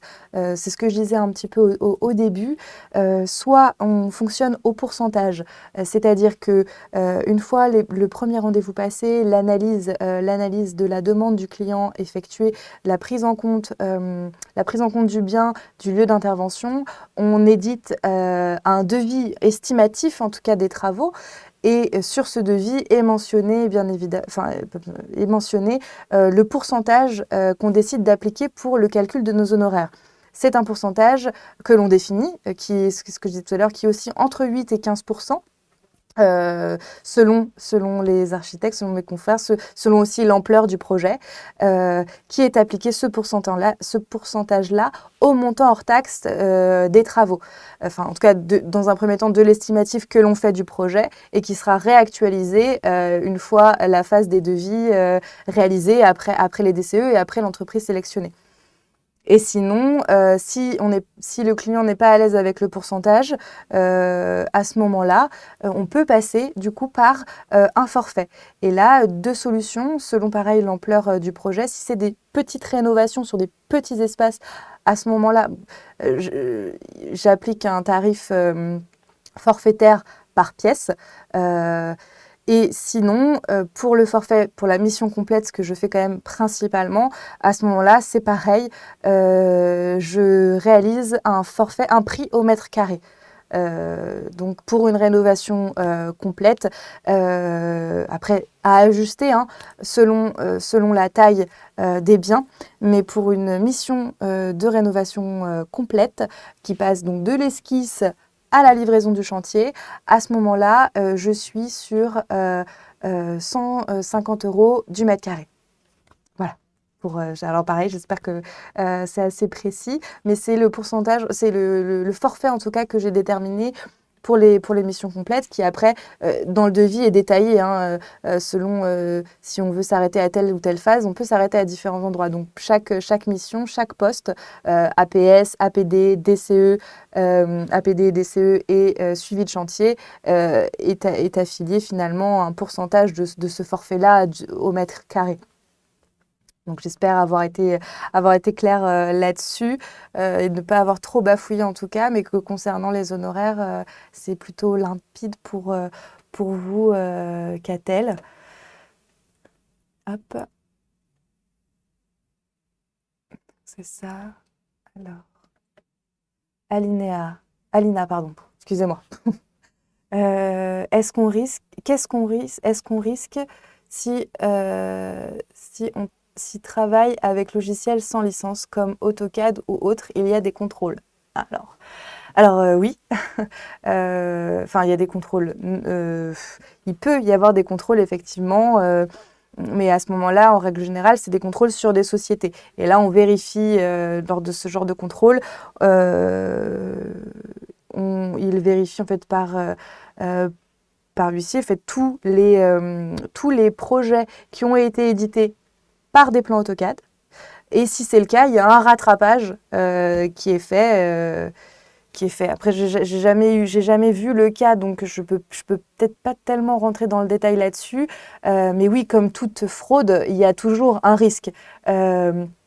Fraude, en tout cas utiliser soit des logiciels craqués, forcément on s'expose toujours à un risque. Néanmoins, il reste minime. Il reste minime à ma connaissance parce que mes confrères et moi-même, on a déjà eu l'occasion de pratiquer comme ça parce que c'est des logiciels qui sont extrêmement onéreux et que dans un premier temps, soit on fonctionne avec des licences étudiantes pour arriver à générer les documents graphiques nécessaires pour la réalisation des projets et aussi dans un premier temps, il est possible d'en craquer certains pour continuer à travailler et se régulariser dès lors qu'on a vraiment un volume et un chiffre d'affaires suffisamment important pour engranger le prix de ces logiciels et les passer dans nos charges. Mais enfin, en tout cas, à ma connaissance, oui, c'est possible, mais ça n'arrive pas trop. Je ne sais pas si je devrais le dire, mais ça n'arrive pas tellement. Il y a d'autres contrôles. Non, il y a pas. Après, si, contrôle fiscal. Après, il y a tous les contrôles dans le cadre de la création d'une société. Mais sinon, c'est tout. De rien. De rien, Alina. Merci d'avoir posé cette question, parce que c'est vrai qu'on travaille beaucoup avec des logiciels craqués, donc c'est intéressant de savoir aussi et de se renseigner sur les risques encourus. Raphaël, quel logiciel utilisez-vous pour les rendus 3D? Alors les rendus 3D, donc pour la modélisation et des prévisualisations de matière, donc c'est ce que j'utilisais tout à l'heure, ce ne sont pas des rendus. J'utilise SketchUp et je crée les matières sur SketchUp pour avoir une meilleure visibilité. Et dans le cadre de rendu, c'est Véray. Véray pour SketchUp. Ou alors sinon, on peut aussi passer, il m'arrive parfois d'utiliser Arclantis, mais anciennement, ça fait très longtemps que je ne l'ai pas utilisé. Donc voilà. Voilà pour les rendus. Après, il existe aussi d'autres logiciels. On peut se former sur d'autres logiciels de rendu. Cinema 4D, 3ds Max. Il y en a différents. J'utilise SketchUp parce que pour une question de rapidité. C'est quand même un logiciel très intuitif qui permet quand même de faire pas mal de choses. Donc, il bloque pas au niveau de la créativité. Et dans ces métiers-là, il faut quand même arriver à avoir suffisamment de temps pour répondre aussi à beaucoup de projets. Donc, on ne peut pas non plus s'attarder sur des logiciels qui parfois sont un petit peu trop complexes ou longs en termes de rendu. Mais il y en a plein d'autres, il y en a vraiment beaucoup, on peut se former sur différents logiciels. Donc voilà Raphaël. j'espère que c'est suffisamment clair. Mais en tout cas, SketchUp est un logiciel que je recommande, qui est quand même plutôt pratique et assez intuitif finalement. On arrive à faire des choses très très bien avec. Donc voilà. Hop. Pas d'autres questions. Alors, est-ce que j'ai répondu à tout? Je remonte un petit peu. Hop. Je vous en prie, Raphaël. Alors, quel logiciel utilisez-vous? Non, mais je crois avoir répondu à toutes vos questions. J'espère ne pas avoir fait de loupé. J'ai répondu à Fabienne. Alina, non, c'est bon. Hop. En tout cas, merci pour vos questions. Alors, dernière étape, pareil, qui est importante, dont il faut qu'on parle un petit peu. Alors, hop, je reviens sur le slide. Hop, c'est la déclaration du chantier à l'assurance. Donc, comme ce que j'ai commencé à expliquer tout à l'heure, c'est une obligation légale d'assurance pour les architectes d'intérieur. Donc, il faut qu'on se munisse d'une décennale. Moi, je suis donc à la MAF, enfin Euromaf, la mutuelle des architectes français. Et Euromaf est une alors je ne sais pas comment on peut dire, peut-être une autre filiale rattachée qui est faite pour les architectes d'intérieur et les designers. Donc, c'est très important. Donc, c'est ça permet. Ce qu'il faut prendre aussi en compte, je crois qu'on m'a posé la question tout à l'heure, c'est qu'effectivement, cette assurance a un coût. Concernant la MAF, Euromaf, c'est 970 € annuel, ça c'est le forfait de base. Et après, il faut bien prendre en compte aussi dans le calcul de ces honoraires que chaque projet déclaré, du coup, on a un pourcentage qui est appliqué sur nos honoraires. Par exemple, on va déclarer, je ne sais pas, une mission complète à 5 000. Lors de la déclaration, on déclare donc le chantier, son adresse, la durée des travaux, les honoraires que l'on a touchés et l'assurance du coup prend un pourcentage selon si on a touché à la structure ou non. Il y a trois catégories, 3 articles, mais à la rigueur, c'est vrai que c'est un petit peu long. Ça peut aussi faire d'ailleurs l'objet d'un live un peu technique sur les assurances. Mais les pourcentages, en tout cas, varient selon ces 3 critères. Si c'est du coup que de la décoration, quelque part, que de la décoration, que du dessin, ou bien vraiment quelque chose qui touche à la structure. Ça, là, c'est le pourcentage le plus important qui est impacté. Et là, je ne l'ai pas en tête parce que c'est une déclaration annuelle que l'on fait. Hein, c'est annuellement qu'on paye l'assurance. Et quand on touche à la structure, on est aussi entre 6 et 8%. Donc c'est quand même quelque chose à prendre en compte sur les honoraires que l'on facture à notre client. 8% et part à l'assurance. Enfin, ça aussi entre 4 et 8 de mémoire. C'est pour ça que c'est important quand même aussi, très régulièrement, de faire jouer la concurrence également pour les assurances et de renégocier son contrat d'assurance de manière annuelle pour quand même vérifier et pas non plus payer trop cher. Donc voilà, c'est ce que je disais tout à l'heure. L'architecte d'intérieur est tenu par obligation donc d'assurer tous ses chantiers. Et puis pour s'assurer et pour se protéger, bien évidemment, nous aussi, hein, ça c'est important. Donc on a une responsabilité décennale et une responsabilité civile. En tout cas, moi, c'est ce à quoi je souscris. Donc voilà. Pour l'assurance, est-ce que ça, pareil, est-ce que vous avez d'autres questions un peu particulières sur ça? Je pense avoir quand même expliqué un petit peu tout. Sur l'assurance, je vois pas d'autres éléments à vous dire sur ça, à part que c'est très important de tout déclarer pour que tous vos projets, surtout, vous soyez aussi protégés. L'assurance, elle est là pour ça. S'il se passe quoi que ce soit, c'est votre assurance qui prend en charge. Après, s'il y a vraiment un gros problème, il y aura un malus, mais au moins, vous êtes protégés. C'est très important. Parce que, comme j'expliquais tout à l'heure, les chantiers, c'est quand même quelque chose, on fait au mieux pour tout organiser, que tout se passe bien, mais il faut se prémunir en tout cas du moindre risque, et ça passe par ça. Tac. Donc, pour conclure, En tout cas, sur tout ça, le travail de l'architecte d'intérieur, en quelques points, pour résumer un petit peu tout ce qu'on a abordé, tout ce que j'ai abordé avec vous. Donc, c'est analyser la demande du client, passer beaucoup de temps pour bien comprendre, pour gagner aussi du temps. Donc visiter les visites de l'espace, bien se rendre compte des volumes, de ce qu'on peut en faire. C'est présenter un projet, c'est élaborer des devis, établir un dossier technique, coordonner les différentes parties du projet, assurer le suivi de chantier. Donc ça, en grande ligne, c'est un petit peu tout notre travail résumé en quelques lignes, et ça résume un petit peu chaque étape que j'ai essayé, en tout cas dans ce live, de vous décrire un petit peu plus en détail. Et également, je vous ai mis donc en tout cas, les compétences qui sont requises pour qu'on réalise correctement notre métier. C'est premièrement donc maîtrise du dessin, maîtrise des outils, une connaissance technique des contraintes liées aux espaces existants dans lesquels on intervient, des connaissances réglementaires, donc sur les réglementations en vigueur, aux normes en vigueur, après de la gestion, une capacité d'analyse, une capacité d'écoute, une capacité à prendre des initiatives et des responsabilités, avoir le sens du contact.